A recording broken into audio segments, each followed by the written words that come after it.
My name is D-Rail. I play drums. I'm with Ease Up. What's up? Nate, playing guitar. Rico, lead vocals, rhythm guitar. What's up? Name's Mark. I'm the new guy. I play bass. Right on. Great to meet you guys. Thanks for taking the time out to meet with Top Shelf Reggae today. Yeah, man. Thanks for having us, man. Thanks for coming out. Yeah, for sure. You guys tell us a little bit about how your band came to be. Well, I started the band back in 2009. I started with a buddy from college, and then since then, you know, the way bands and music goes, you know, there's people that come and go. So these guys kind of met up with them. I met up with him on Craigslist, and then I started calling my best friends, and I basically just invited my best friends into the band. Yeah. So I've got these two with me now. So it's us against the world.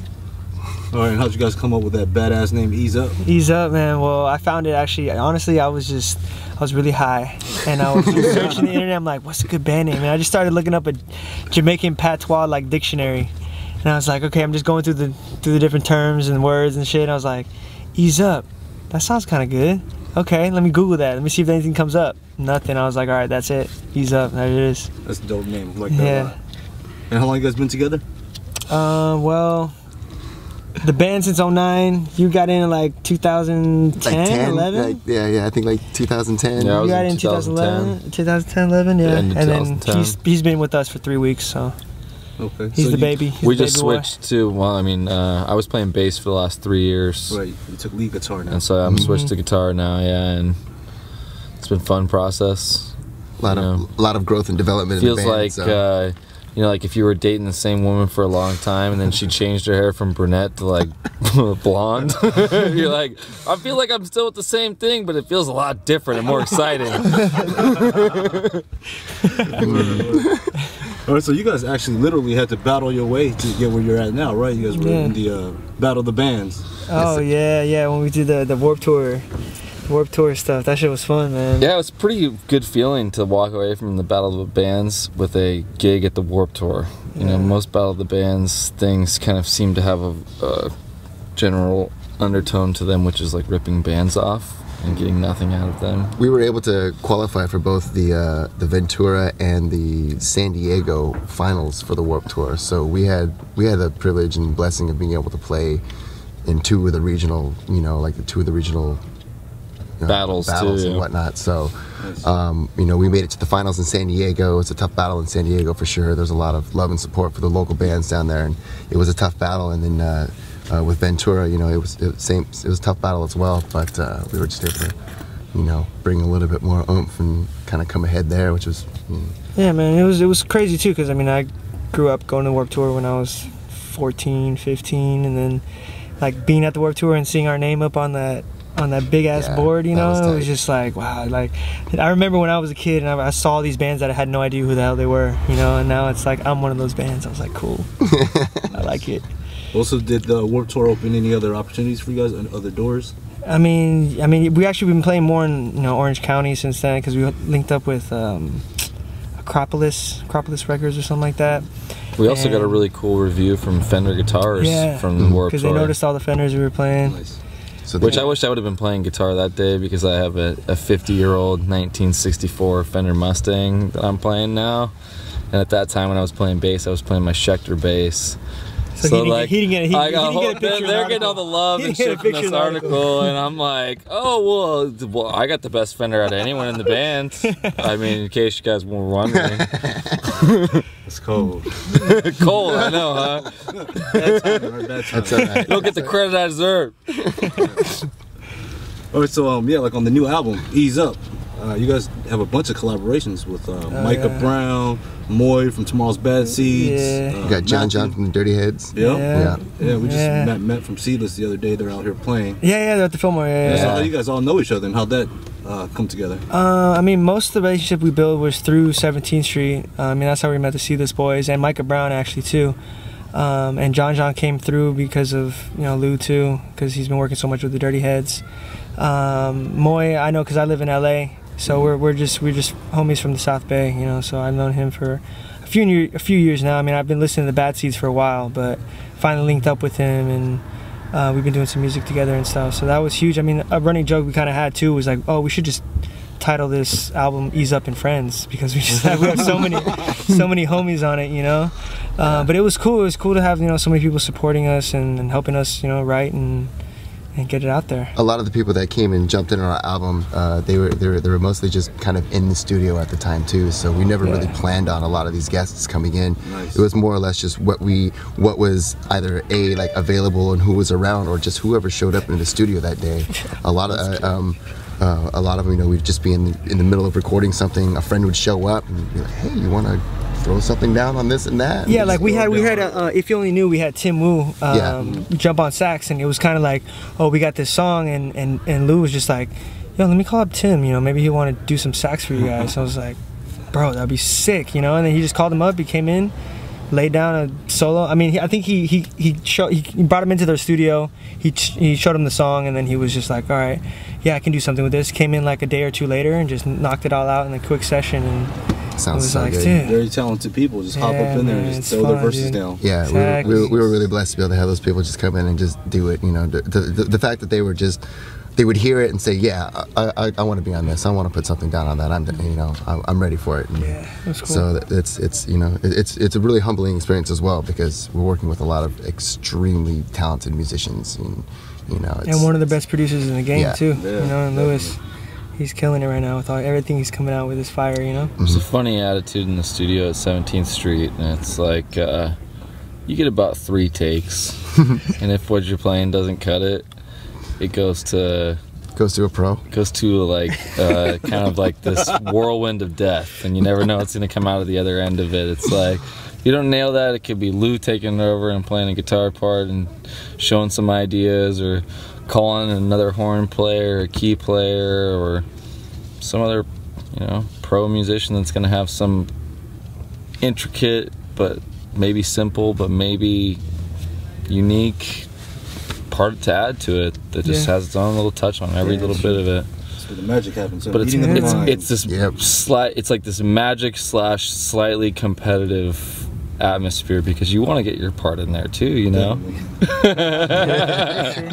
But at the same time, you know, we're all comfortable enough with making music and seeking the best product that, you know, we're not so proud that it's like, well, I'm playing this part no matter what. We're all comfortable working with each other's ideas and hearing what other people have to contribute, and then ultimately, hopefully, what we all feel, what we're bringing to the table at the end of the day, is the best possible music that we can, and not our own, you know, overwhelming sense of pride in our own parts that we write. Well, you guys are definitely doing a great job. The new album is awesome. We really love it at Top Shelf. We're really excited for this album. We've been waiting a long time for it to come out. It's been a long time coming. We've gone through some ups and downs, you know, trying to put this together. But as far as, you know, I know we're all extremely happy with this. This is one of my first full lengths that I get to put out with my homie Nate. We've been working together a long time. I'm really excited to finally have something solid with, you know, working with Rico. Like I said, the bands, I work with a bunch of extremely talented musicians, and I'm really, really, really thankful and blessed to have an album like this. You know, I'm really proud of the sounds that come out of it and the people that I'm working with on it. So, you know, I know we all feel the same way about it. We've been working really hard for it. Now it's just time to hustle behind it, you know? Yeah. It is. Now it's time for the other hustle. And definitely, I mean, we got your backs. We've Top Shelf Reggae. We've had the support of so many great people, you know. Everything we can think of, you know. Top Shelf Reggae, The Pier, our manager Pete Jensen. Shout out to Peerless Group. 17th Street. Peerless Group, man. They're helping us out a lot, you know, our sponsors that we got, Bordeaux, Forte, is that one of them? We got a couple of sponsors. Well, so you guys are halfway through the Buds Brews Tour, so like, how the fans been responding and receiving the new material? It's been good, man. It's actually been really good. Album's made it in the top 10 on both Amazon and iTunes reggae charts. So I mean, that's a pretty great feeling to be making marks on both of those charts. And we sold, you know, our own fair share via our Indiegogo campaign that we were doing previous to the release of the album, trying to raise some money to get on the road. Which, shout out to everyone that contributed on that. We had, you know, that's been a real amazing journey to go down and see some of the donations that people have made to try to help us out and help bring our music to the next level. And just thank you to Rex Fest. Those guys are huge support for us. they back us in a lot of things that we do, and they contribute a lot of a lot of press for us and a lot of media. They cover a lot of good things for us. And yeah, man. All right, well, let's hope this album gets some traction. Yeah, dude. I mean, that's why we're out here doing the footwork, the leg work. Yeah. So the first EP was back in back in 11. No, the first one came out. I feel like it was 2009 or 2010. Were there 2 EPs that came There's out? 2 EPs. Yeah, we had the If You Only Knew EP, and then we had On the Fly EP. Those are like the 2 official releases that we had before this full length. Other than that, we released a few singles that were going to be on this album. But we had some band issues that came up, sometimes, and but we worked through them, and now we're here, and we're stoked to be on the road playing shows again. Up here in SF, like. I think one of my favorite things about this tour so far is that again, everybody knows Nate as the bass player, so we get to bring our old school fans a new treat where we got a lineup change in a sense, but it's not a lineup change as to where we got new people. It's just a musical chairs of instruments of sort, and a lot of our fans, I've seen them just really blown away with. Oh, Nate's on guitar now, and they got this new guy on bass who's just, Mark's just been doing an absolute bang-up job. Yeah, he's been putting in a lot of work.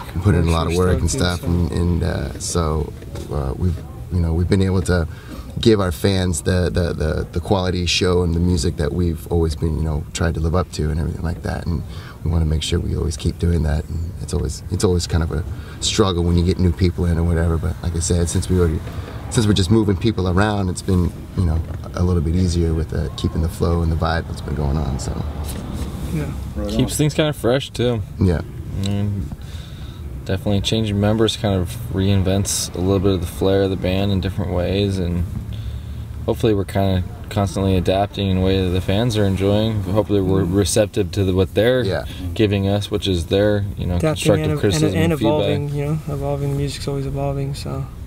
All right. So you guys are you guys working on anything else while you're on the road? I know you guys are really busy. Yeah, I mean, we've been playing too. The last week has just been nonstop, just shows, so we haven't had too much downtime. But I mean, I'm always working on new chord progressions and new hooks and stuff, and we definitely have that itch though. Now that the CD's out, it's like, oh man, like we love it. We love the CD. We're definitely talking about second album. Personally, I've been down at 17th Street doing some construction work lately too, expanding their studio a little bit, and it's giving me the worst itch to go back in the studio too, because I'm watching everyone else in there doing tracks and stuff while I'm doing construction. They're like practicing around me. I'm like, I want to play. All right. So on that note, if you guys have any shots out you want to put out there, or something you want to say to your fans? I mean, we love you all for all the support over the years. We got, all our friends, all our families, our fans. It's been quite a ride, and we don't plan on stopping anytime soon. So we're gonna keep moving on and playing music for y'all, and hopefully we'll be seeing you guys at a show soon. Yeah, we're gonna keep pushing and try to make it out further. We got some big goals to try to do a Texas-Colorado tour here soon, and hopefully even bigger than that, make it out to the East Coast. Try to reach our East Coast fans. Trying to get out there. We got some fans out there, some friends and fans that want us to come out. And we want to go back to Mazatlan. Yeah. We want to start making it around the country some more. So It's gonna happen. Hell yeah. Big up Shelf Reggae too, man. Thank you guys so much. Yeah, thanks for coming all the way to North Beach and trying to find parking. Yeah. That is harder than touring.